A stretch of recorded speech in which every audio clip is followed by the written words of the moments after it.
এই দুনিয়ার পুরো জীবনটা এটা হচ্ছে লালসাময় একটা জীবন, লোভ, মরিচিকা, মায়াজাল। এই মায়াজালে আমরা আটকে আছি, ফলে মৃত্যুর কথা আমরা ভুলে গিয়েছি। পাগলের মতো ছুটছি, আরো টাকা লাগবে, আরো খ্যাতি লাগবে, আরো যশ লাগবে, আরো দাপট লাগবে। আমার এত টাকা দিয়ে কি হবে? এত সম্পদ দিয়ে কি হবে? এত ব্যস্ততা দিয়ে কি হবে তোমার? স্টপ, থামুন, অনেক হয়েছে। আম্মা থামুন, take a rest, take a breath and think about death.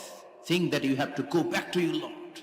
একটু বসেন না, একটু ভাবেন যে আমাকে চলে যেতে হবে, চলে যেতে হবে। এই কোলাহল, এই ব্যস্ততা, এগুলো থাকবে, থাকবো না আমি। সাইয়েদনা ওমর ফারুক বলেছেন, মুতু ক্বাবলা আন তামুতু, মরার আগে একবার মরো। হাসিবু ক্বাবলা আন তুহাসাবু আলাইকুম, তোমার হিসাব নেওয়ার আগে তুমি একবার নিজের হিসাবটা করো না। কাগজ বের করে একটু লিখো না কি কি ভালো কাজ করছিলা, যেগুলো দিয়ে নাজাতের ওসিলা হতে পারে। 1 2 3, আর কি কি আকাম কুকাম করছো দেখো না, লিখে দেখো তোমার অবস্থাটা কি। মরার আগে একবার মরো।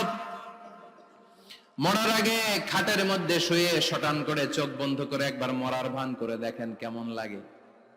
চোখটা বন্ধ করেন আর ভাবেন আপনি নাই, কি কি হতে পারে ভাবেন। আপনার ছেলে মেয়েরা কান্না জুড়ে দিবে, আপনার প্রাণের স্ত্রী বিলাপ শুরু করে দিবে, বন্ধু বান্ধবের চিৎকার আর মাতম, স্থানীয় এলাকার মসজিদে ঘোষণা, অমুক এলাকার নিবাসী অমুক ভাই অমুকের ছেলে অমুক দুনিয়ায় নাই।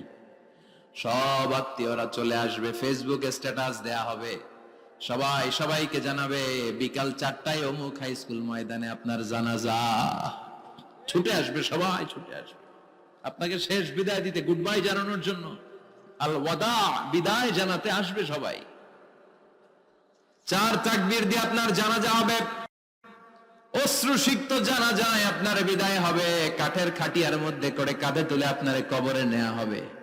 আগে থেকে খুঁড়ে রাখা কবরটার মধ্যে আপনারে বিছিয়ে দেয়া হবে। বাঁশের কচি দিয়ে তার উপরে মাটির চাপা দিয়ে সব চলে যাবে। ভাবেন না একবার চোখ বন্ধ করে, this is the circle of life, this is the nature of life. এটা সবার হবে, আমার হবে, আপনার হবে। এত মায়া, এত ভালোবাসা কই যাবে? কেউ থাকবে না, সবাই আপনার অন্ধকার কবরে রেখে দিয়ে চলে আসবে। উপরে বাঁশের কঞ্চি, তার উপরে মাটির চাপা, অন্ধকার আর অন্ধকার। এই অন্ধকার যেন শেষ হতে চায় না, শুধুই অন্ধকার, ঠিক কিনা?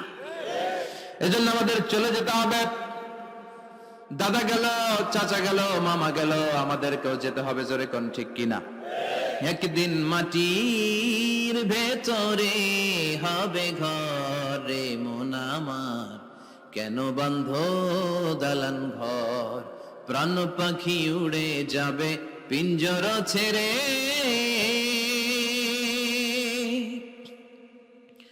ধরা ধামে সবই রবে, তুমি যাবে চলে, বন্ধু বান্ধব যত, মাতা পিতা যারা সুত, সবই হবে তোমার পরে মন আমার, কেন বন্ধ দালান ঘর।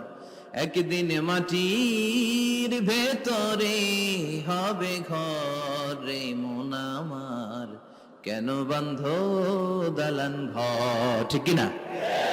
সব করে থাকবে, চলে যেতে হবে আমাদেরকে। এজন্য আখিরাতের কথা যেন আমাদের স্মরণ হয়। বিশ্বনবী বলতেন, নাহাইতুকুম আন জিয়ারাতিল কুবুর, আমি তোমাদেরকে কবর জিয়ারত করতে আগে নিষেধ করতাম, কিন্তু এখন নিষেধাজ্ঞা প্রত্যাহার করে নিলাম। এখন সব সময় তোমরা কবরের সামনে যাবা আর জিয়ারত করবা। কবরস্থানে জানতো বড়ুয়া কৃষ্ণপুরের এই গ্রামের কবরস্থান আছে কোন দিকে? পূর্ব দিকে আছে, গোখরার জলের ওদিকে। যান আপনারা, একটু যাবেন, একটু গেলে আখিরাতের কথাটা স্মরণ হবে। ওখানে ছোট শিশুরা শুয়ে আছে, কিশোর যুবকরা আছে, আপনার মতো তাগড়া যুবক, মুরব্বীরা আছে। এরা এই এলাকায় থাকতো, এরা আকাশ থেকে নেমে আসে না, এই এলাকার সন্তান, আজ নাই। একটা সার্টেন পিরিয়ড শেষে আপনিও থাকবেন না। This is the nature of life, this is the circle of life. ছোট্ট শিশু হয়ে এসেছিলেন, শৈশব, কৈশোর, যৌবন, প্রৌঢ়ত্ব। আগে ছিলেন সিঙ্গেল, বিয়ে করে হয়ে গেলেন ডবল। এরপরে আল্লাহ আপনাকে একটা মেয়ে দিল, এরপরে মেয়েকে বিয়ে দিয়ে শ্বশুর হলেন, এরপরে ওই মেয়ের ঘরে সন্তান হতে নানা হলেন। আর কতদিন? অনেক দিন হলো তো, অনেক লম্বা সময় পেয়েছেন আপনি। Think about death. এবার যাওয়ার কথা ভাবেন। আখিরাতের সামানের কথা ভাবেন, ফিরে যেতে হবে। কি শক্তিশালী যুবক, বার্ধক্য চলে আসলে লাঠি ছাড়া চলতে পারে না। কুচকুচে কালো দাড়ি সাদা হয়ে যায়, দাড়ির শুভ্রতা, বয়সের ভার, রং ধরা যৌবন জং ধরে শেষ, ঠিক কিনা? This is the circle of life. যুবক ভাইরা, এটাই জীবন, চলে যেতে হবে, কেউ থাকতে পারবে না, ঠিক কিনা? এটা রিমাইন্ডার আল্লাহ এই সূরার ভেতরে দিয়েছেন যে তোমাদেরকে ফিরে যেতে হবে, এই লোভ লালসা ছেড়ে দাও।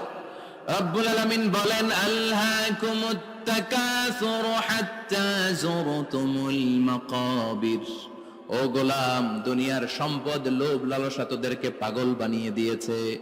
এই লোভ পাগলামি কোনোদিন তোদের থামবে না যতদিন না তোরা কবরে ঢুকবি, ঠিক কিনা? কার কথা? আল্লাহ বললেন, দুনিয়ার সম্পদ আর লোভ আর মোহে তোমরা গাফেল হয়ে গিয়েছো। আখিরাতের কথা বেমালুম তোমরা ভুলে গিয়েছো, কিন্তু আখিরাতে তোমাদের যেতেই হবে, কবরের বাড়িতে তোমাদের ঢুকতেই হবে, ঠিক কিনা? যেতেই হবে, আমরা ভুলে যাই। আলহাকুমুত তাকাসুর, অতিরিক্ত পাওয়ার লোভ, বেশি বেশি খাওয়ার লোভ, বেশি বেশি জমানোর লোভ মানুষকে গাফেল বানিয়ে দিয়েছে। এটা মানুষের স্বভাব, আরো চাই আরো চাই, এই স্বভাবটা আছে না নাই? দেখবেন ছোট বাচ্চারা মসজিদের দোয়া অনুষ্ঠান শেষে জিলাপি দেয় না? বড়ে কৃষ্ণপুর কি দেয়? আগে বাতাসা দিত না, এখন কি দেয়? জিলাপি দেয়, মিষ্টি দেয়। তো মসজিদের 2-3 গেট থেকে যদি দেয়, ছোট বাচ্চারা দেখবেন এদিক দিয়ে কয়েকটা নিয়ে আবার ওই গেটে লাইন ধরে। ওর হাত হলো ছোট হাত, ওর হাত ভর্তি জিলাপি, আর নেওয়ার জায়গা নেই, এরপর আরেক জায়গায় লাইন ধরছে, আরো লাগবে আরো লাগবে, এই আরো আরো আরো চাই। এই স্বভাবটাই মানুষকে কুড়ে কুড়ে শেষ করে দিয়েছে। এত লাগবে কেন তোমার? চাহিদার কোনো শেষ নাই, unlimited demand of human being.